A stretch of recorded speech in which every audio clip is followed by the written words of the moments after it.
Alimentação, moradia, saneamento básico e educação. Assinale a alternativa que apresenta a sequência correta, né? A alternativa correta é a alternativa que informa que tanto a 1 quanto a 2, a 3 e a 4 são verdadeiras, portanto, elas fazem parte desses determinantes e condicionantes, né? Não são só esses, mas todos esses fazem parte. Então, a maioria de vocês, né, dos 41, 36 acertaram essa questão.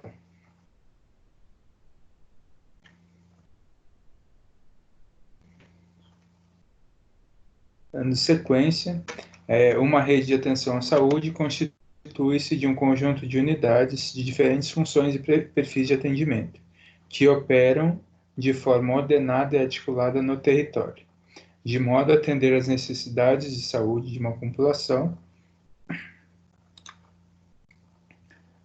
As ações e serviços públicos de saúde integram uma rede regionalizada e hierarquizada que constitui um sistema único, organizado de acordo com as seguintes diretrizes, exceto, né? Então, 4 delas estavam corretas e uma incorreta, né?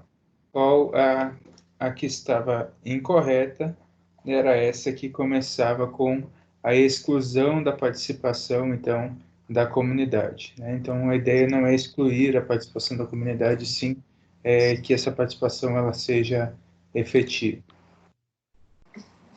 Na sexta questão, o Programa Saúde na Escola, né, que é o PSE, instituído por decreto presidencial de 5 de dezembro de 2007, resulta do trabalho integrado entre o Ministério da Saúde e o Ministério da Educação, na perspectiva de ampliar as ações específicas de saúde aos alunos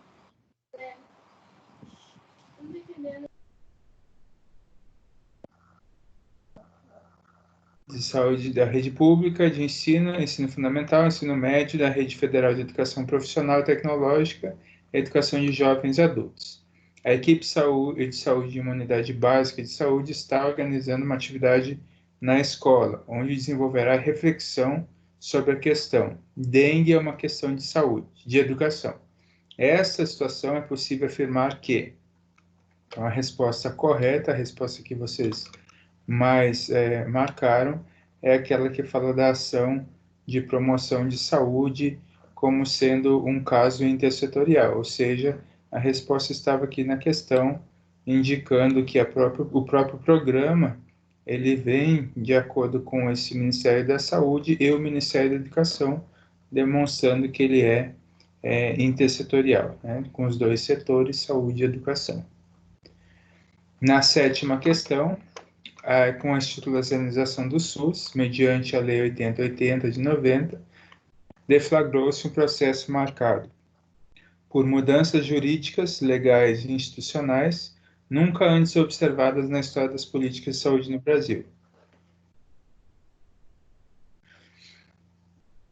Com a descentralização, novos atores incorporaram-se ao cenário nacional e esse fato, junto à universalidade do acesso ao serviço de saúde, possibilitou o aparecimento de ricas e diferentes experiências locais centradas na integralidade. Podemos afirmar que, segundo a Lei Orgânica de Saúde 8080, o princípio da integralidade assegura, né? E aí a intenção aqui era que você marcasse aquela alternativa que estivesse relacionada ao princípio do SUS, que é o princípio da integralidade. E o princípio da integralidade corresponde àquela que vocês também, a maioria acertou, é o conjunto de estruturas interativas, individuais e coletivas, de acordo com a necessidade de cada uma das pessoas. Então, é de acordo com a necessidade de cada um e ele contempla todas as necessidades ou é uma completude do que aquela pessoa está vivenciando. Além disso, é claro, o princípio da integralidade, ele vem nos dando uma noção das redes de atenção à saúde. E daqui a pouquinho a gente vai entrando na unidade 3, a gente vai falar um pouquinho mais também sobre a integralidade, que a estratégia da família ela é basilar para relação a isso e também o núcleo de apoio e todo e qualquer apoio matricial está relacionado ao princípio da integralidade. A Constituição da República Federativa do Brasil, em 88, ao adotar o modelo da Seguridade Social para assegurar os direitos relativos à Previdência, Saúde e Assistência Social, determina que a saúde é um direito de todos e um dever do Estado. As políticas públicas se materializam através da ação correta de sujeitos sociais e das atividades institucionais que as realizam em cada contexto e condicionam seus resultados. Por isso, o acompanhamento dos processos pelos quais elas são implementadas e a avaliação do seu impacto sobre a situação existente devem ser permanentes. De quem são as atribuições da formulação das políticas públicas, né, de saúde, né? Então, essa pergunta está relacionada a de quem é essa necessidade, quem é o responsável pelas políticas públicas de saúde em si, e a resposta, ela pode... nós estamos vivenciando isso com relação às políticas públicas, né? Hoje, na própria situação da Covid-19, nós temos a inserção de várias políticas públicas, e essas políticas públicas, elas prevêem a articulação das três esferas de governo. Então, não é só o município, não é só o Estado, não é só a União. Então, são as três esferas que vão formular políticas públicas e podem formular políticas públicas direcionadas a determinados locais. Então, por isso, nós estamos vendo políticas públicas que são feitas pela prefeitura, políticas públicas que são feitas a partir somente do Estado ou aquelas que são da União, que acabam englobando todas as pessoas ou a maior parte das pessoas em si. Então, a ideia de que vocês teriam que marcar aqui é que é responsabilidade das três esferas de governo.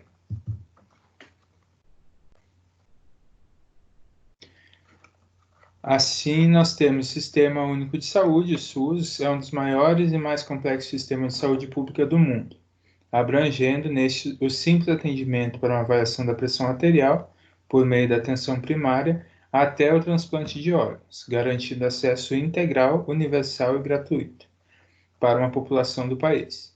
Este princípio doutrinário do SUS garante o direito à saúde por meio das políticas públicas e também a igualdade de acesso sem distinção de raça, sexo, religião ou qualquer outra discriminação do cidadão brasileiro. Então, dos 41 que responderam, 30 marcaram corretamente que o princípio que nós estamos falando nesse contexto aqui é o princípio da universalidade, né? É o princípio em que a garantia a todas, o princípio garante o direito à saúde por meio de políticas públicas. Então, ele garante a todas as pessoas, né? Então, quando ele faz isso, desde lá da pressão arterial até o transplante de órgãos, né? Então, nós temos uma noção ampla aqui do que é o princípio da universalidade, né? Algumas pessoas marcaram a equidade, aqui a equidade, como nós conversamos em sala ainda, enquanto princípios, é aquele princípio voltado à atribuição, ao oferecimento de aqueles que necessitam mais, então é dar mais àquele que necessita mais, então com base nas vulnerabilidades em si. Então, a igualdade não é um princípio do Sistema Único de Saúde. A integralidade que também foi marcada está muito mais relacionada àquela questão anterior que fala de tudo que esse meu paciente, esse usuário do Sistema Único de Saúde, tudo que ele está recebendo, né, o seu cuidado vai ser integral em si, e não um acesso de serviço de saúde para todas as pessoas, sem discriminação. E isso, de fato, é o princípio da universalidade. Na questão seguinte, a rede que compõe o SUS é ampla e abrange tanto ações quanto serviços de saúde. Engloba atenção primária, média e alta complexidade, os serviços de urgência e emergência, atenção hospitalar, as ações, serviços de vigilância epidemiológica, sanitária e ambiental, e assistência farmacêutica. Com relação ao conceito de equidade, né, analise as afirmativas a seguir. Primeiro, equidade e universalidade são conceitos equivalentes em seus modelos de distribuição. Segunda, para o resultado final equitativo, há que distribuir desigualmente entre os desiguais. Terceiro, controle social é condição indispensável para a obtenção da equidade do acesso. E a resposta correta é aquela que vocês, o maior número de pessoas acertou aqui também, mas aqui nós tivemos um grande número de pessoas que não marcaram a alternativa correta. Né? Somente a afirmação correta é aquela que fala em que, para o resultado final equitativo, há que se distribuir desigualmente entre os desiguais. Essa é a afirmação voltada para o princípio da equidade. Né? Quando você distribui de forma desigual para os desiguais, significa dizer que eu pego, por exemplo, pessoas com uma família que possui uma vulnerabilidade maior e uma família que não possui aquela vulnerabilidade. E eu colocar os dois, né, no mesmo critério de acesso, no mesmo critério de recebimento das ações de saúde, eu não estou utilizando o princípio da equidade. Né? Então, o princípio da equidade é justamente quando eu consigo fazer isso, eu consigo tratar, distribuir de forma desigual entre as pessoas que têm uma desigualdade. E é isso que a gente precisa observar quando fala deste princípio. A referência de que a saúde coletiva configura um campo é registrada em quase todas as publicações. Neste texto, manteremos nessa referência segundo Paim Almeida Filho, 1999 e 2000, em que as reflexões sobre saúde coletiva caracterizam-na como campo de conhecimento e âmbito próprio de práticas. A saúde coletiva pode ser considerada como um campo de conhecimento de natureza interdisciplinar, cujas disciplinas básicas são a epidemiologia, o planejamento, a administração de saúde e as ciências sociais em saúde. A saúde coletiva foi construída historicamente a partir de quando? Lá no livro didático nós temos a noção de início dessa saúde coletiva como sendo orientada pela medicina preventiva, né, preventivista, social na década de 70, sendo essa a resposta correta e a resposta que grande parte de vocês marcou também nessa questão. Quando da Organização Mundial de Saúde, né, a OMS, foi criada, pouco após o fim da Segunda Guerra Mundial, havia uma preocupação de traçar uma definição positiva de saúde, que incluía fatores como alimentação, atividade física, acesso ao sistema de saúde, entre outros fatores em si. O bem-estar social da definição veio de uma preocupação com a devastação causada pela guerra, assim como um otimismo em relação à paz mundial. A Guerra Fria ainda não tinha começado. A Organização Mundial de Saúde foi ainda a primeira organização internacional de saúde a considerar-se responsável pela saúde mental, e não apenas pela saúde do corpo. Podemos afirmar que o conceito de saúde atualmente né?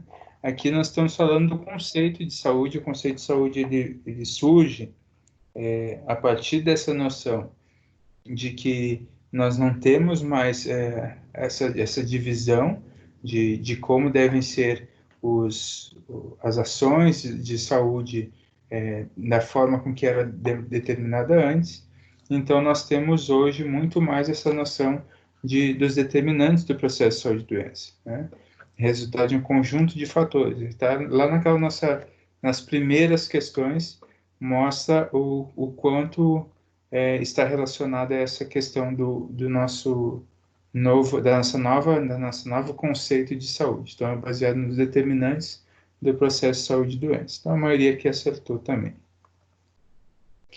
O Brasil é o único país do mundo com mais de 100 milhões de habitantes, que possui um sistema público, universal e gratuito para toda a população. Outros países possuem sistemas públicos de saúde, como o Reino Unido, Canadá, Dinamarca, Suécia, Espanha, Portugal e Cuba, mas nenhum deles com uma população próxima de 100 milhões de habitantes, como é o caso do Brasil. O Sistema Único de Saúde possui princípios. As ações e práticas de saúde são planejadas, centradas no usuário, considerando em sua totalidade o indivíduo biopsicossocial, fundamentados no cuidado interdisciplinar com a articulação dos conhecimentos e competências de toda a equipe. E ainda as ações e práticas devem integrar desde ações de promoção e vigilância à saúde, prevenção de agravos, tratamento e reabilitação, utilizando técnicas e métodos que favoreçam o desenvolvimento da autonomia dos usuários e coletividades. O trabalho interdisciplinar em equipe, coordenando o conjunto da rede de atenção. Assinar a alternativa que indique o princípio do SUS correspondente ao que foi destacado entre aspas, e o que está destacado entre aspas está diretamente ligado ao princípio da integralidade. Inclusive, é informado várias vezes a ideia de integrar ações, a ideia da totalidade, o indivíduo bio, né, que é o biológico, psico, que é o indivíduo psique, o psicológico, e também o social. Então, um cuidado interdisciplinar. Aqui nós temos a noção de integralidade como sendo o nosso princípio voltado para essa questão. Então, voltando à nossa média da turma ali, tirando essas pequenas pontuações ali que vocês não conseguiram acertar uma ou outra questão, em linhas gerais, a turma, as 41 respostas, né, entre as turmas em si, ela foi uma boa nota, né? A turma em si ficou com uma nota acima da média, isso é bom, principalmente com relação ao que nós estamos vivendo hoje, essa situação de pandemia, onde não há esse contato direto, então o máximo que a gente tem de contato é esse contato que nós estamos tendo agora através da ferramenta, também através dos grupos do WhatsApp, onde a gente pode tirar algumas dúvidas, eventualmente o pessoal vai lá e pergunta alguma coisa, e a gente consegue conversar também. Com relação à nossa aula,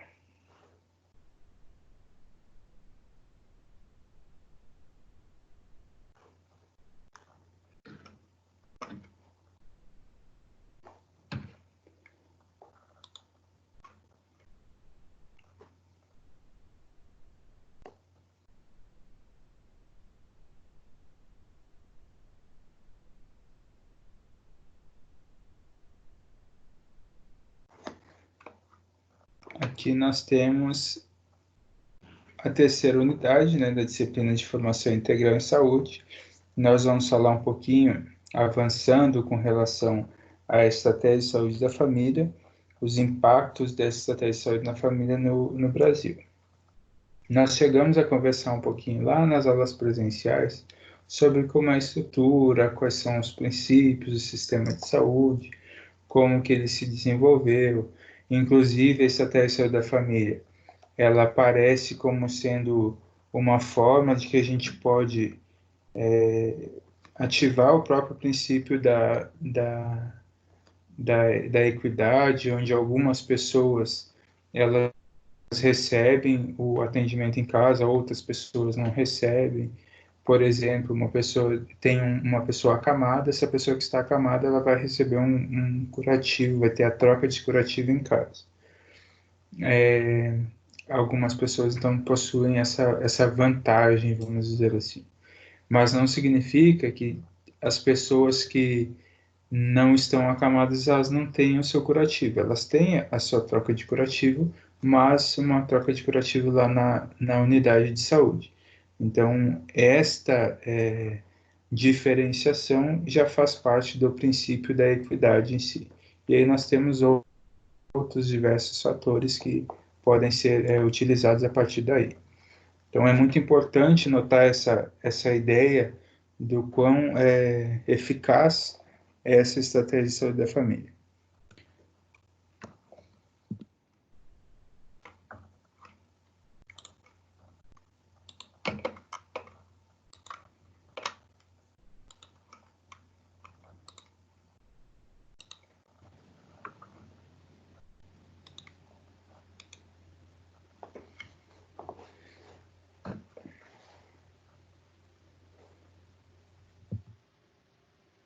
Então, quando nós falamos do modelo assistencial no Brasil, e nós estamos falando de fato aqui da nossa, da nossa estratégia da família, e a partir da estratégia da família, a gente vai precisar falar um pouquinho sobre o conceito da atenção primária, e o que significa isso. O que é essa atenção primária? Por que nós falamos hoje em atenção primária?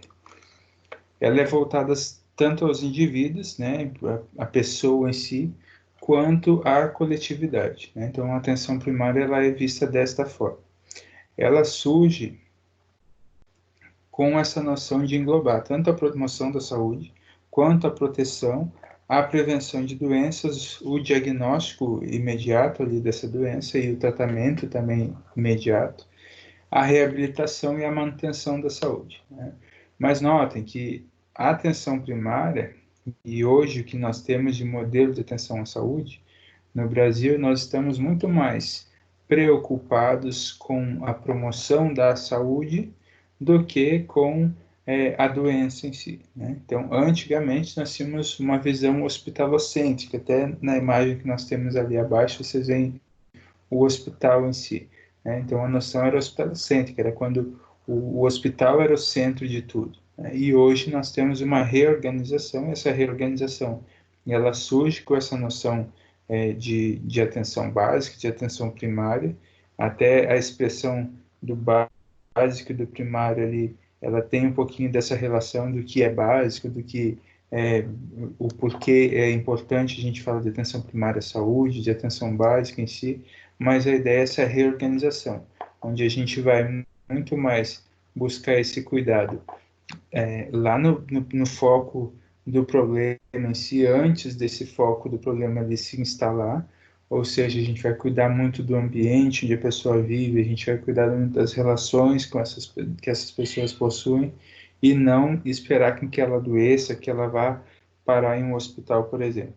Então, para auxiliar essa reorganização da prática assistencial, foi criado um programa, lá em 1994, chamado Programa Saúde da Família, né?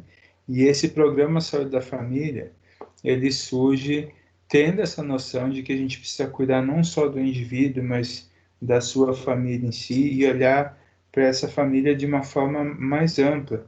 Quando nós tínhamos uma visão exclusiva para aquela pessoa e não para a sua família, muito se perdia, porque eu poderia cuidar da pessoa que vinha, que a gente chamava do doente, né? Eu vou cuidar do doente, eu cuido do doente e eu retorno com esse doente à sua família, já sem o problema em si, e ele pode retornar com o mesmo problema. Eu não cuido da família, não cuido das relações que essa pessoa tem. Então, com o ProSF em si, com o Programa Saúde da Família, nós temos essa reorganização e essa noção mais atual de como deve ser o cuidado em si. Então, no histórico, ele surge o PACS, né, em 91, que é o Programa de Agentes Comunitários de Saúde, esse agente comunitário é, sem dúvida, hoje no Brasil, uma das pessoas mais importantes quando a gente fala de cuidado, de atenção básica, de atenção primária, porque ele é o elo entre a comunidade e o serviço de saúde, né? Então, ele é a grande importância que nós devemos dar para ele é porque ele vai até a casa das pessoas, ele conhece o que está acontecendo com aquelas pessoas, então ele tem essa noção de vigilância em saúde muito boa para que a gente possa fazer a transformação e conseguir acompanhar cada um dos casos. É interessante que vocês olhem as fichas de como elas funcionam, como é o cadastro, tudo aquilo que ele precisa preencher, porque ele precisa acompanhar todas aquelas famílias que estão sob a sua responsabilidade, né? E a partir daí a gente tem uma noção muito melhor do que é saúde e não somente do que é doença, que o que é doença sempre chegou na unidade de saúde, né? Então já chegava algo instalado. Quando o agente comunitário ele vai até a casa das pessoas, ele anda nas ruas, ele anda aos arredores ali da unidade, de onde existe a sua atuação, ele consegue nos trazer informações relevantes para a saúde da população e não somente a doença que chega até a unidade. Então, em 94 surge o Programa Saúde da Família, e já em 2011, ali pela regulamentação, uma nova regulamentação da portaria, surge uma noção básica de estratégia de saúde da família, e essa noção de estratégia de saúde da família modifica bastante, porque o programa Saúde da Família em si, ele teria que finalizar, né? Ele teria que finalizar porque ele era um programa dentro de outros, existiam outros programas com relação a ele, e a gente precisava de uma reorganização e viu, né, que a noção de estratégia era muito maior do que de um programa. Então, porque ele atingiu suas metas e só por isso, só por ter atingido 95% da população, ele já teria que em si ser finalizado e sendo finalizado a gente não teria mais essa a saúde da família. Então, modificando ele para uma estratégia, a gente consegue ter uma noção contínua sem ter que essas metas a serem cumpridas em que ele teria que ser finalizado. Então, a estratégia em si ela não finaliza, a não ser que torne algo mais eficaz do que ela. E hoje nós não temos noção de algo que seria mais eficaz em si, até porque nós temos o apoio matricial, que ele vai nos dar o suporte à estratégia da família. Então, essa reorganização, ela parte, né, a estratégia da família parte da reorganização da atenção básica no país com os preceitos do Sistema Único de Saúde. Então, é a partir daí que a gente tem essa estratégia da família. A estratégia da família, assim como a saúde coletiva em si, porque ela está diretamente relacionada à saúde coletiva, ela traz informações importantes, informações que estão relacionadas desde os princípios do Sistema Único de Saúde, da noção de que nós temos que ter uma visão sobre o bem-estar das pessoas, uma visão integral, um olhar diferenciado para cada uma dessas pessoas. Então, eu preciso estar próximo. A estratégia da família, ela mostra que ela está próxima das pessoas e que ela consiga buscar o cuidado, a saúde das pessoas, independente se essa pessoa tem uma doença ou não. Então, a ideia é justamente que a gente consiga cuidar das pessoas. A estratégia da família é para isso, para cuidar das pessoas antes que ela tenha uma doença. Mas se ela tiver um diagnóstico de uma doença, ela não vai ser abandonada, obviamente, né? Ela vai ser cuidada e ela vai, tudo aquilo que tiver condições da estratégia da família resolver, ela resolve. Caso ela não consiga resolver alguma coisa, ela passa para o seu apoio matricial, e ali vocês vão ver que o mais próximo vai ser o NASF, que é o Núcleo de Apoio à Saúde da Família em si. Então, surge no Brasil também as NOBs, né, que são as normas operacionais básicas do SUS. Tem a NOB 91, 92, 93 e a NOB 96. Nessa NOB 96, dá uma ênfase maior ali no que é municipalização. Então, tudo que o município ele é capaz de identificar as noções de saúde daquela população em si, e cada vez mais nós temos uma noção de que existe algo dentro da saúde no país que precisa ser identificada a vulnerabilidade local, e a partir dessa vulnerabilidade local que a gente vai conseguir elaborar planos, elaborar estratégias para resolver os problemas da população local, e não algo que venha de cima para baixo, como se fosse algo do Ministério, algo da União em si, para que todas as pessoas recebessem da mesma forma. Não, a municipalização é justamente essa. A gente volte, né, essa responsabilidade lá do município em si, lá voltado para o território, e que aí sim eu consiga um financiamento maior e mais direcionado para aquela população em si.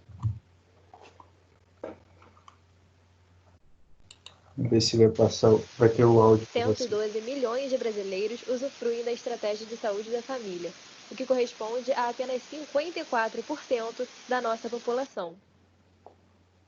E você, sabe o que é a estratégia de saúde da família? A estratégia de saúde da família é a porta de entrada do SUS através de uma equipe com vários profissionais diferentes: médico, enfermeiro, agente comunitário de saúde e técnico de enfermagem. Essa equipe é responsável por cuidar de todo o paciente e não só prescrever remédios e cuidar de uma doença e de seus sintomas. Cada equipe atua em um território e, ao agir buscando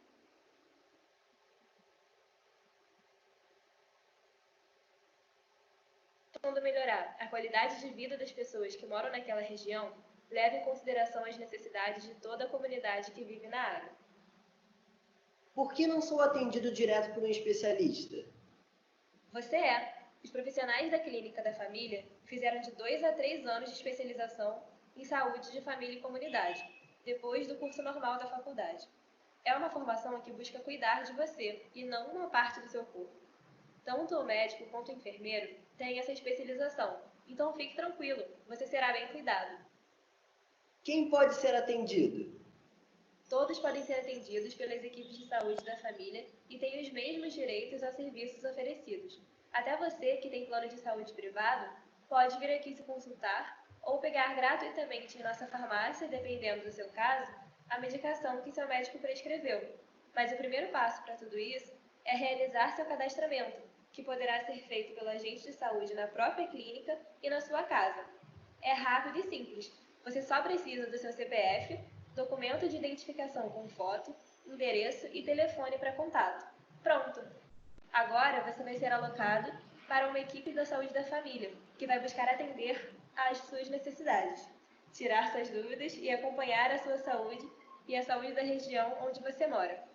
Isso acontece porque todo o território ao redor da Clínica da Família é dividido em áreas, justamente para que sua equipe responsável entenda mais dos problemas, demandas e necessidades da área que você vive. Por que eu tenho que passar pela baia? Por que não posso subir direto para a consulta? O nosso objetivo é cuidar de todas as pessoas de acordo com suas necessidades. Assim, se você chegou sem ter agendado, antes de tudo, precisa ser acolhido para uma primeira escuta, onde nossa equipe saberá do que você precisa e do quanto precisa. Aí fazemos uma classificação de risco para organizar a ordem de atendimento. Quem chegar primeiro é preferência, mas quem precisa mais é prioridade. Então fique calmo que logo chegará a sua vez. A equipe precisa registrar todas as consultas no sistema do SUS, com data e tipo de atendimento, para acompanhar a melhora da sua saúde e o quanto a unidade de saúde está te ajudando nesse processo. Sendo assim, mesmo que você chegue aqui para uma consulta agendada, precisa registrar sua chegada na baia. Por fim, na baia, você poderá realizar seu cadastro, agendar consultas e tirar dúvidas. É claro que esses serviços são preferencialmente realizados em sua própria casa pelo agente comunitário, mas a baia é um cantinho especial da clínica preparado para você interagir com sua equipe de saúde, já que são eles os responsáveis por conhecer e atender às suas necessidades. O que acontece se eu não conseguir resolver meu problema na própria unidade? Será realizado o encaminhamento para a unidade especializada. Você será direcionado para uma UPA, maternidade, centro de reabilitação ou hospitais gerais, conforme a sua necessidade. Você receberá uma guia de autorização de consulta ou exame com orientações detalhadas, como datas, horários e a unidade para a qual está sendo encaminhado. Você sabia que você pode melhorar o funcionamento da Clínica da Família? A Lei 8.142/9 garante a sua participação nas decisões, no controle social e na fiscalização das ações dessa unidade.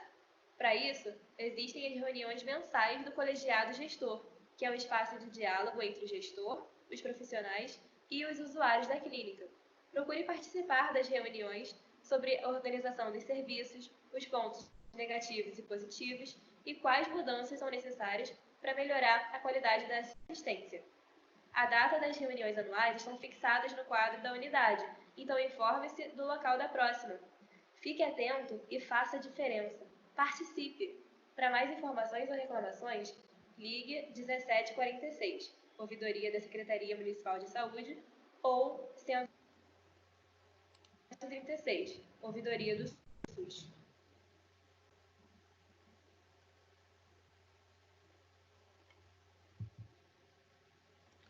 Quando nós falamos, então, de estratégia da família e se fala da própria saúde coletiva em si, nós temos uma relação muito ligada à própria Carta de Ottawa, né? Que a Carta de Ottawa ela vai trazer a promoção da saúde como sendo o princípio básico voltado para essa saúde coletiva, né? Nessa Carta de Ottawa, que foi a primeira conferência internacional de saúde em si, foi descrito um plano, uma meta em si, trazendo a informação de que saúde para todos em 2000, né? Então, sabem que nós já passamos 20 anos aí dessa data que eles falaram, e hoje a gente ainda não tem saúde para todos, né? Isso a gente está falando de mundo em si. Então, essa visão universal, uma visão utópica, ela não se encaixa muito com a saúde coletiva em si, que a saúde coletiva é muito mais do que a gente consiga reforçar aquilo que é pontual, então a gente conseguir melhorar aos poucos, e essas pequenas mudanças, elas conseguem dar uma mudança maior com o passar do tempo, com o passar das ações. E não algo que seja frustrante, que eu vou falar, não, eu vou resolver tudo em 1 ano, em 2 anos, porque não vai ser possível, né? Então a gente precisa entender a saúde coletiva desta forma. E com base nisso, o Brasil ele traz essa noção importante que é a Política Nacional de Atenção Básica. E esse fortalecimento, o fortalecimento da Política Nacional de Atenção Básica, ele vem buscando com que ela seja cada vez mais resolutiva, cada vez mais a gente consiga que lá na atenção básica as pessoas sejam atendidas e tenham seus problemas resolvidos da melhor forma e de uma forma mais pontual, sem eu precisar tanto de ações especializadas com relação a hospitais, com relação à internação em si. Então, a atenção básica, ela precisa ter de volta essa noção de alcançar 80% da problemática das pessoas. E, de fato, se nós formos ver toda a questão de imunização, de pré-natal, a questão de acompanhamento de doenças crônicas não transmissíveis, até mesmo daquelas que são transmissíveis, a atenção básica ela consegue atingir isso. E a gente precisa garantir o aperfeiçoamento dela. E é por isso que vem as reformulações da PNAB, que é a Política Nacional de Atenção Básica.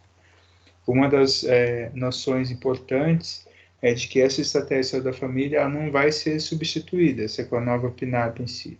Então, não há substituição dos agentes comunitários de saúde, que logo quando foi proposta essa mudança na Política Nacional de Atenção Básica, muita gente ficou confusa sobre a atuação desse profissional, identificando, mas o que vai acontecer com ele, com o agente comunitário de saúde, com o agente de endemias em si.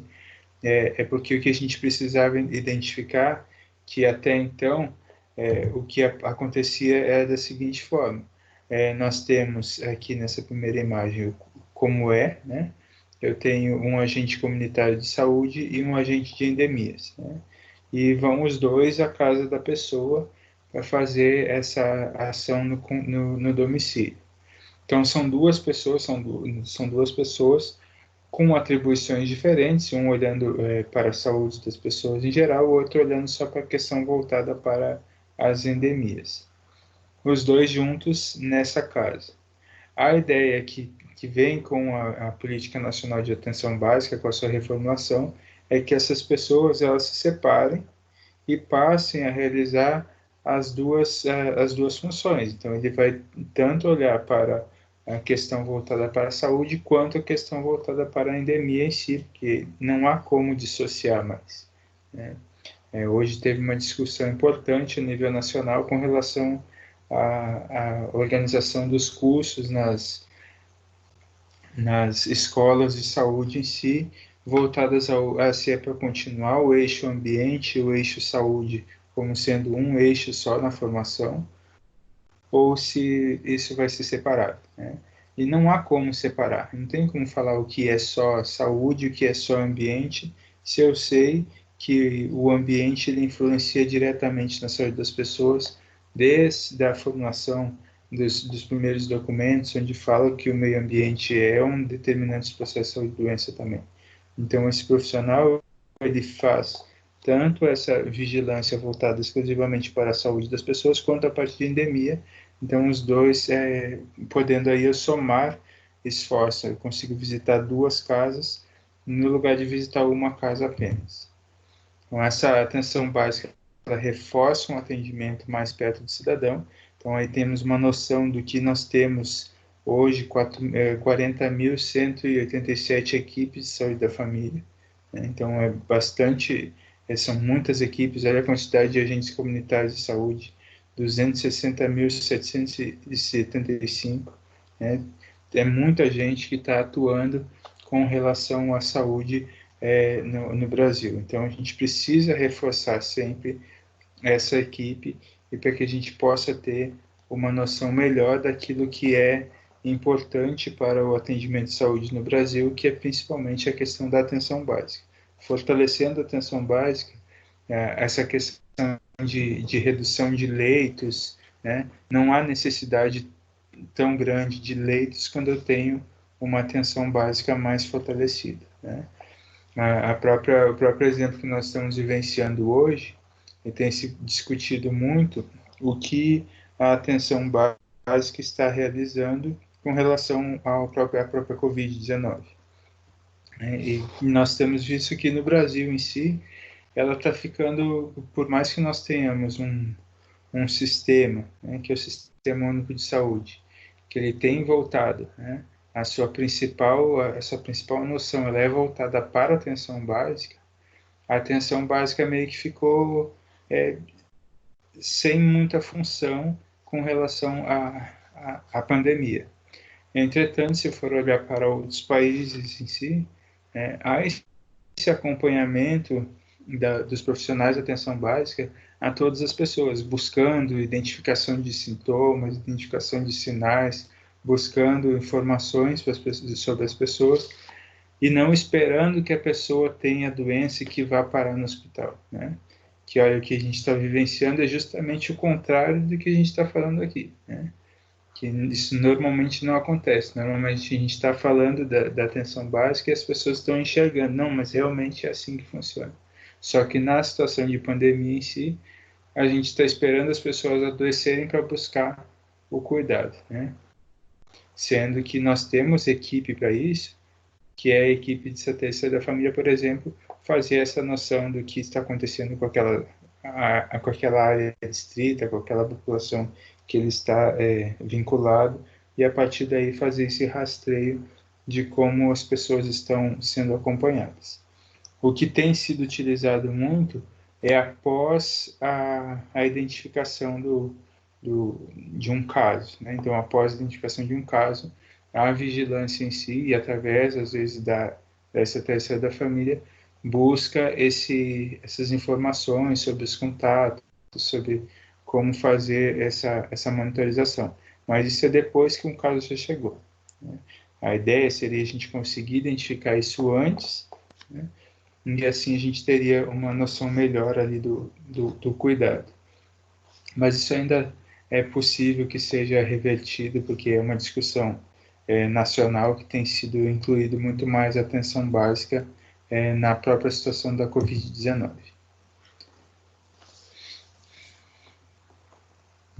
Fala galera, eu sou Paulo Sérgio, mestre em Saúde Pública pela Universidade Federal de Santa Catarina e líder estadual do movimento Acredito. Agora eu vou falar um pouquinho da principal estratégia de saúde do Brasil, a Estratégia Saúde da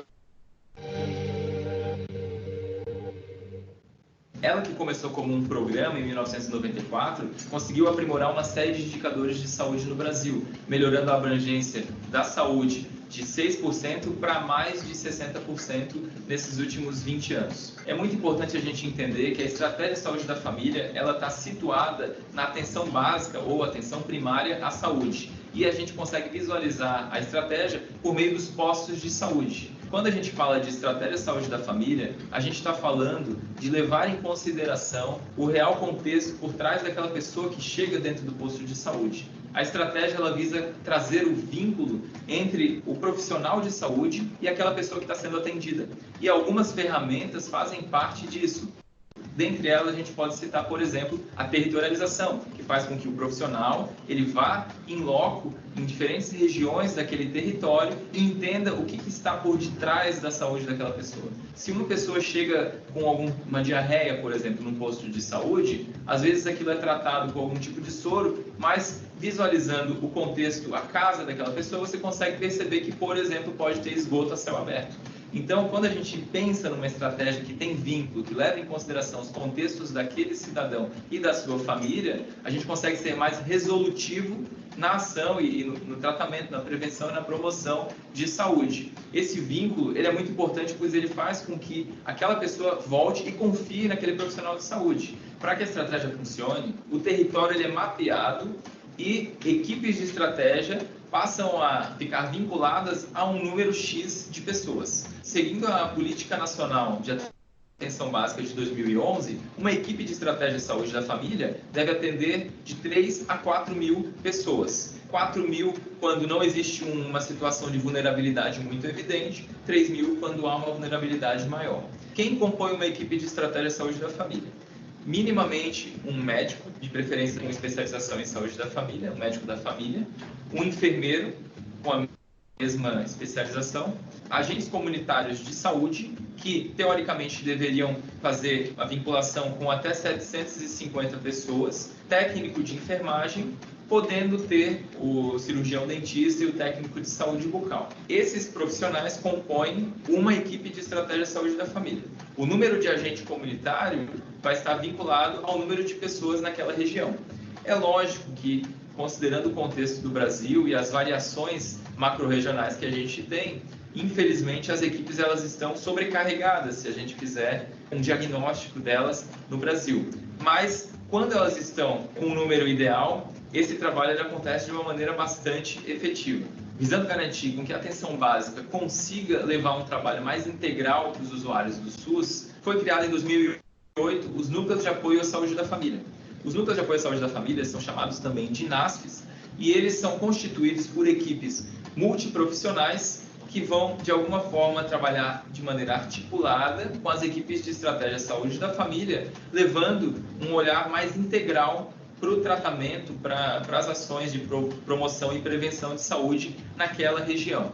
Podem fazer parte dos núcleos de apoio à saúde da família mais de 30 categorias profissionais distintas, né? E eu vou citar para vocês algumas: fisioterapia, psicólogo, profissional de educação física, nutricionista, terapeuta ocupacional e algumas especialidades médicas também compõem o rol de categorias profissionais permitidas dentro do núcleo de apoio à saúde da família. É a gestão municipal que define os profissionais que vão compor os núcleos de apoio à saúde da família. Para deixar mais fácil de entender, se por um acaso o município possui um surto de caramujos africanos, um médico veterinário pode ser uma categoria profissional que vai ajudar a lidar com aquela situação. Além da estratégia de saúde da família e dos NASFs, outras ações compõem o rol de atividades da atenção básica.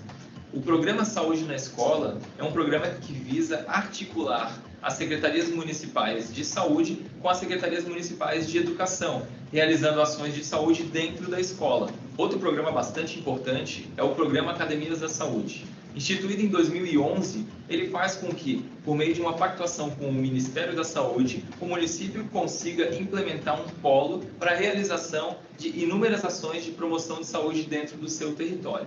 É importante a gente entender que a atenção básica à saúde, ela tenta extravasar o ambiente do posto de saúde. Então, é previsto e é permitido que ações aconteçam dentro de outros espaços do território, como, por exemplo, as escolas, campos, parques e outras áreas que fazem parte do rol do município. Agora eu vou falar um pouquinho para vocês sobre as outras complexidades. Como as complexidades dão conta de menos de 20% das demandas de saúde, elas acabam não ficando tanto em evidência quanto a atenção básica à saúde, que tem os postos de saúde e todos esses mecanismos que eu acabei de falar. Dentro da média complexidade, você vai encontrar os Centros de Apoio Psicossocial, os CAPs, que é o infantil, CAPs 2 ou 3, dependendo do porte do município, o CAPS-AD, que é voltado para dependência de álcool e outras drogas, e também ambulatórios de saúde mental e centros centros de especialidades que podem variar de acordo com a demanda daquela localidade. E dentro da alta complexidade, a gente tem muito claramente os hospitais que normalmente vão possuir a sua gestão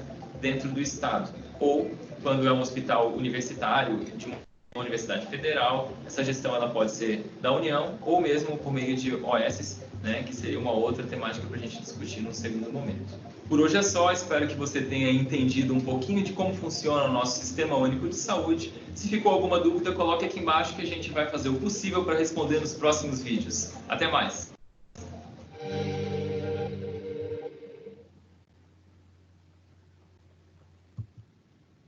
Então, quais são os princípios da estratégia de saúde da família?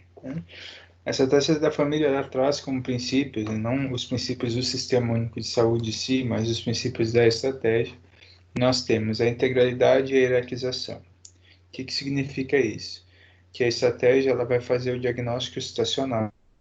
Nesse diagnóstico situacional, há essa identificação das necessidades locais e a utilização da referência e da contra-referência, que é aquilo que aparece nos dois vídeos como sendo a necessidade daquela população, daquela pessoa que chegou até a unidade de saúde ou que recebeu o seu primeiro cuidado na residência, e a partir daí ele vai ter a sua atenção na atenção secundária, né? Então, por exemplo, no CAPS, por exemplo, em qualquer outra situação onde ele precisa sair daquela atenção voltada lá na unidade de saúde em si, então ele possui uma referência.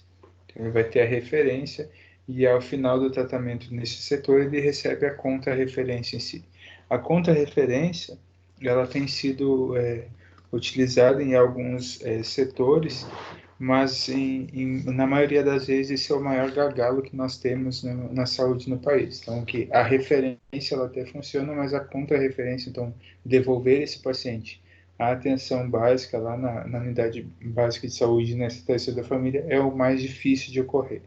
A gente tem falado muito na própria questão do paciente que foi hospitalizado, que no plano de alta seja realizada a contra-referência, mas nem sempre isso acontece.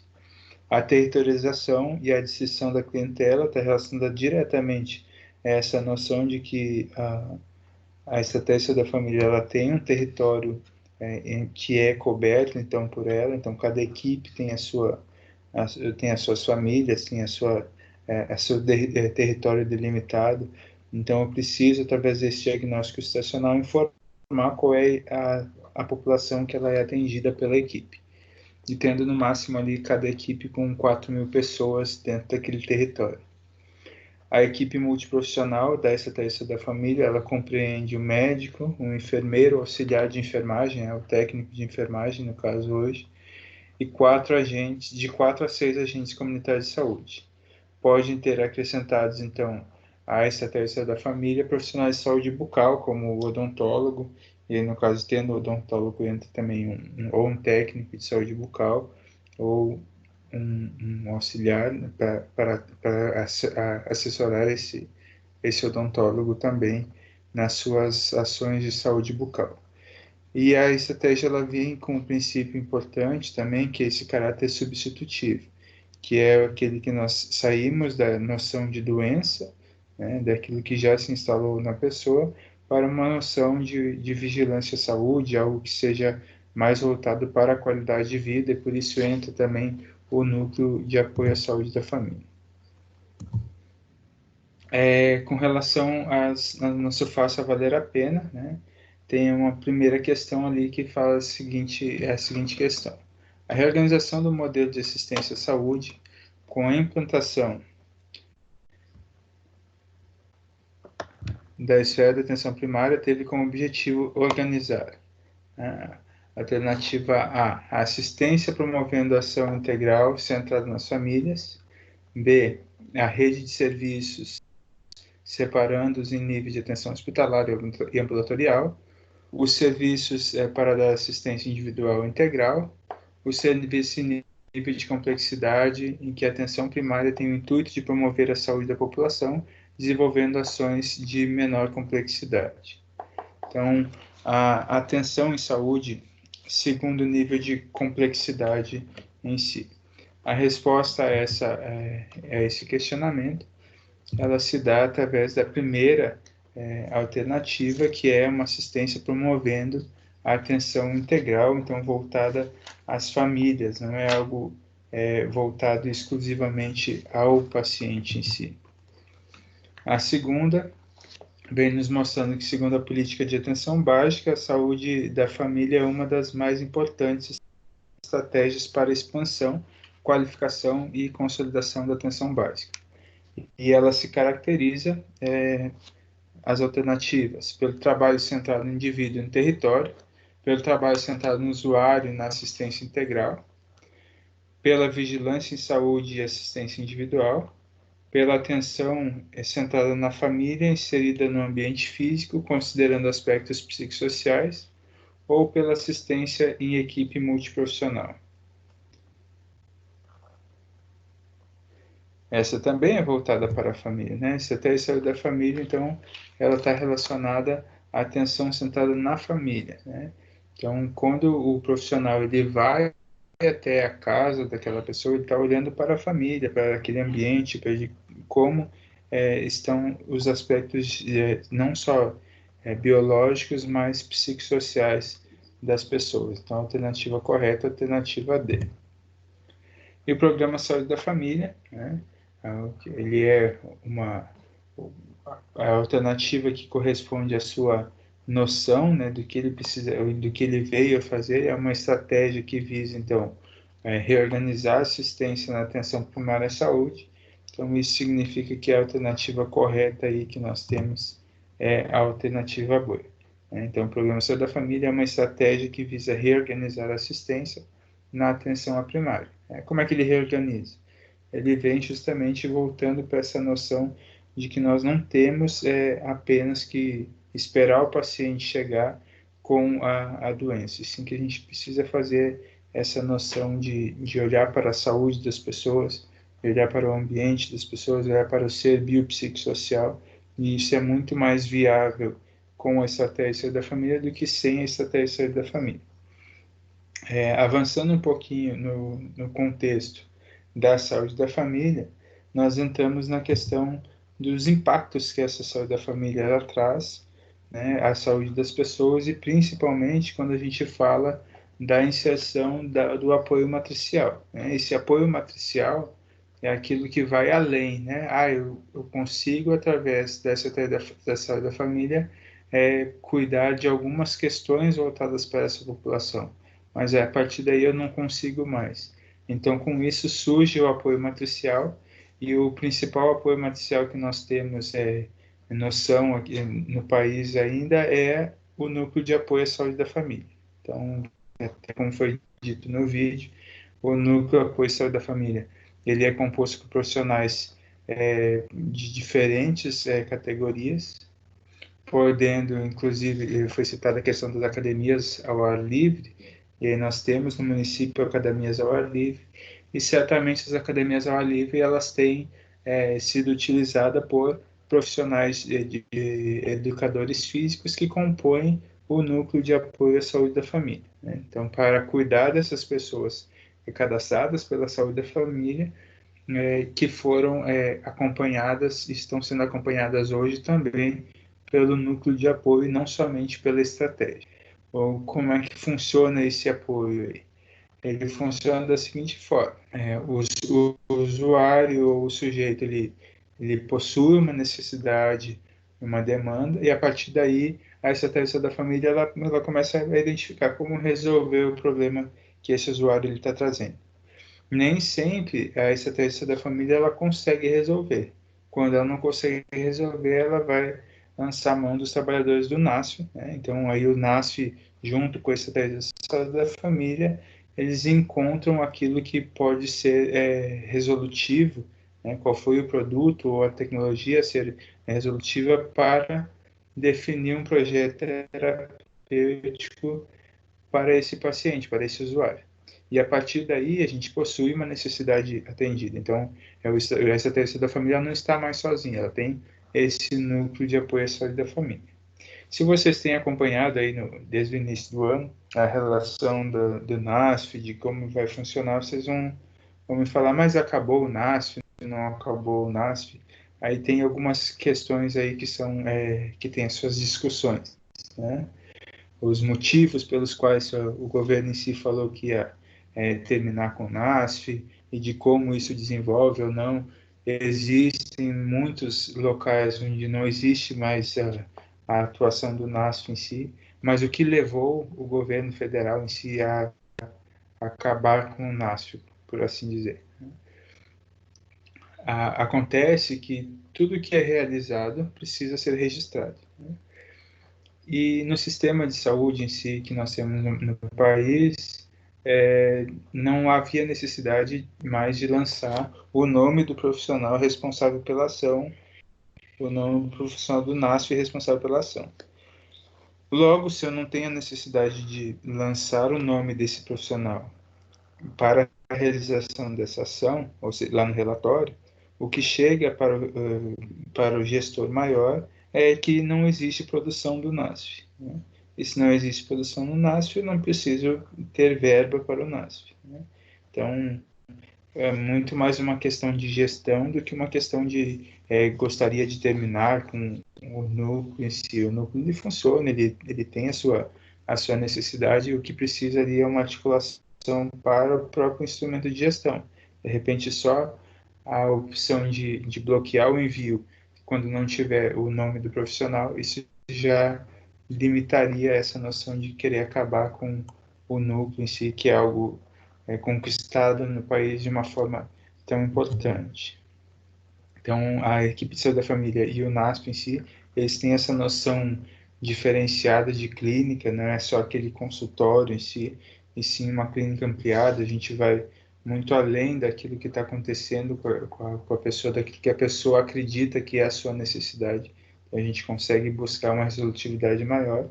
Então, essa noção de clínica ampliada, ela vem junto com a estratégia e com o NASF. Nós temos duas noções importantes, que é o projeto terapêutico singular e o projeto voltado à população em si, que é o projeto de saúde no território.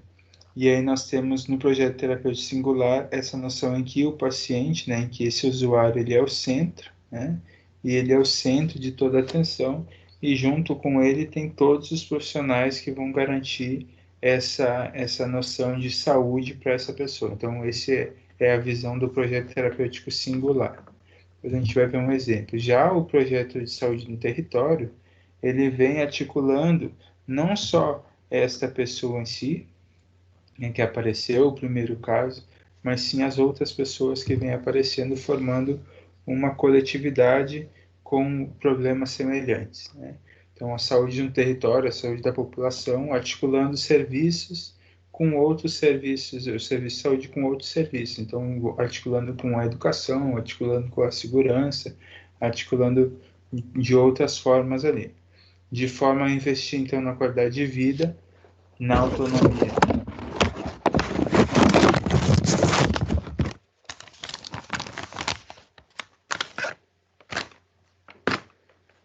Na autonomia das comunidades, e o projeto se inicia pela identificação de uma área da população vulnerável ou a população que está em risco, e pode ser dando partido de um caso clínico até uma noção maior, que é de um grupo de pessoas, então buscando sempre a articulação, a setorialidade, a integralidade, visando sempre a promoção da saúde dessa população, e não somente a pessoa que aparentemente era aquela que necessitava de ajuda, e sim de uma população como um todo. O exemplo que a gente tem aqui, tanto a questão da dengue, que aparece no livro didático, como da própria questão voltada para alimentação e nutrição. Pode surgir um problema em que há uma criança com desnutrição, né? Então há um projeto terapêutico singular para essa criança, mas também a necessidade de, a partir desse projeto terapêutico singular, que seja construído um projeto de saúde do território. Existem outras crianças com a mesma noção, que é que está acontecendo com esse território em si, para que apareçam crianças desnutridas. Então, a noção de que eu vou cuidar de uma pessoa, mas eu vou cuidar do entorno também, porque os problemas eles podem estar relacionados.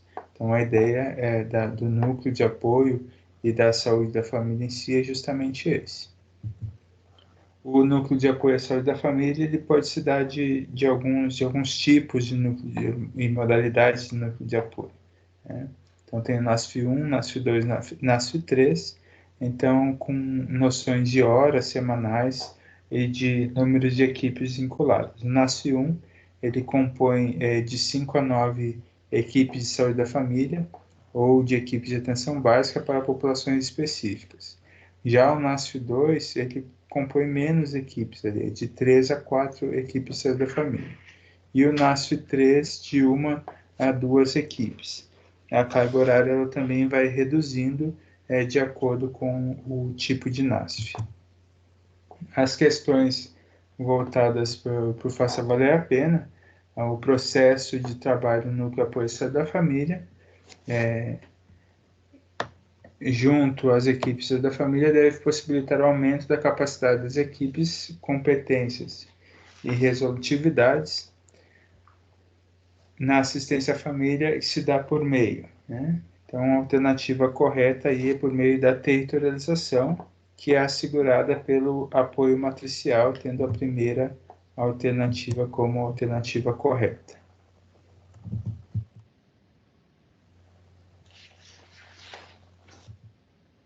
A alternativa correta é a primeira, tá? É a A. Aqui no bonequinho está falando errado.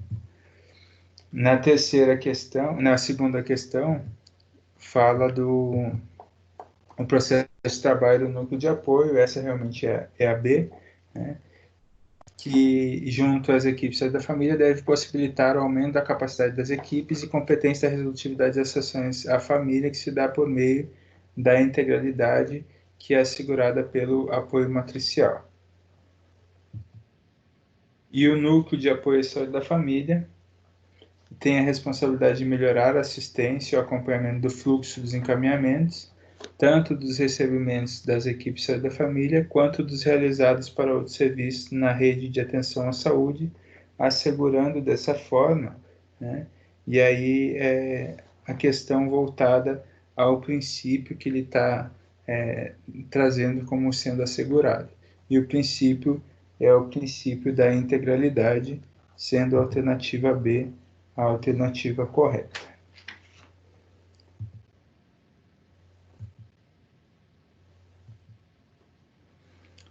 Rapidamente, para a gente falar sobre as nossas avaliações parciais, eu queria que vocês levassem em consideração aquilo que já foi, eu sei que alguns de vocês já têm resultado informado pela coordenação do curso, né, que é o caso da fisioterapia em si. Foi dividido a noção de avaliação parcial para este bimestre agora, tendo a nossa disciplina agora mais 1.500 pontos, né, para avaliação parcial, e essa avaliação parcial está dividida em alguns critérios. Né? O primeiro critério que vai aparecer ali são 200 pontos por ter finalizado as atividades das unidades 1 e 2, e depois nós temos 150 pontos voltados ao desafio nota máxima, né? E essas noções elas estão definidas por datas. Então, a data do dia 4 de maio, né, que foi ontem, era a data para finalizar as atividades da unidade 1 e 2 e ter alcançado até 500 pontos de desafio nota máxima. Nós já recebemos os relatórios de vocês pela coordenação em si, e a coordenação, ao enviar o relatório, o professor ele vai somar esses pontos e vai pontuar como é que vocês estão realizando as atividades. Lembrando que essas atividades, desafio nota máxima, o acompanhamento das unidades em si, não é algo novo, é algo que já foi indicado para vocês que vocês teriam que fazer, que valem ponto nas atividades transversais, mas agora, para que a gente tenha garantia de que isso seja realizado, também vai ser pontuado nas disciplinas. Então, há uma possibilidade de uma pontuação maior aí, de acordo com esse calendário. É importante, então, manter o desafio nota máxima e manter as atividades das unidades, e se atentar principalmente com relação aos prazos.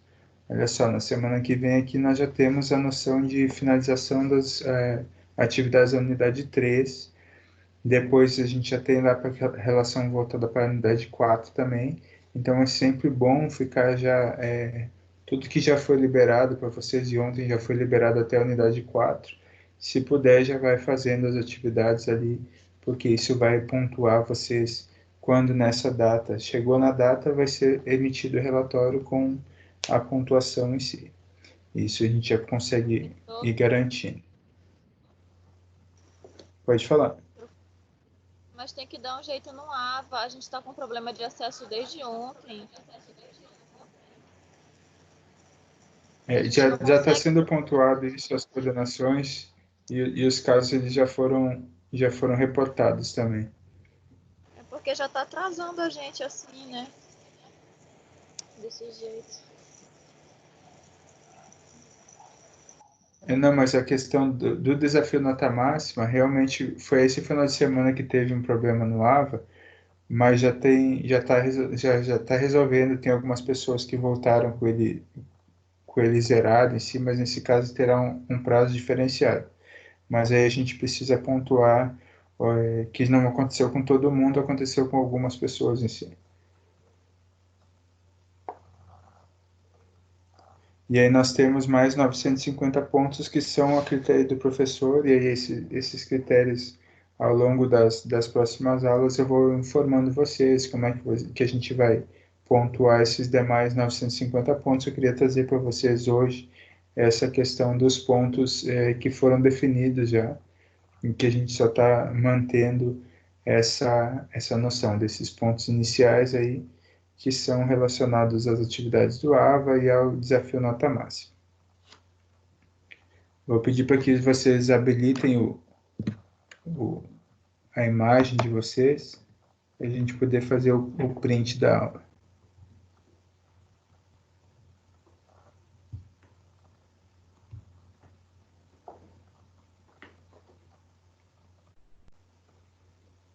Renata, quem mais?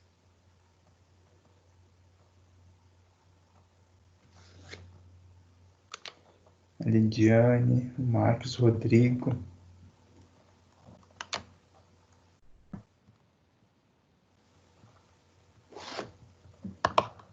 Eu não estou escutando vocês. Vocês estão falando alguma coisa? Não estão falando não. Está tudo bem.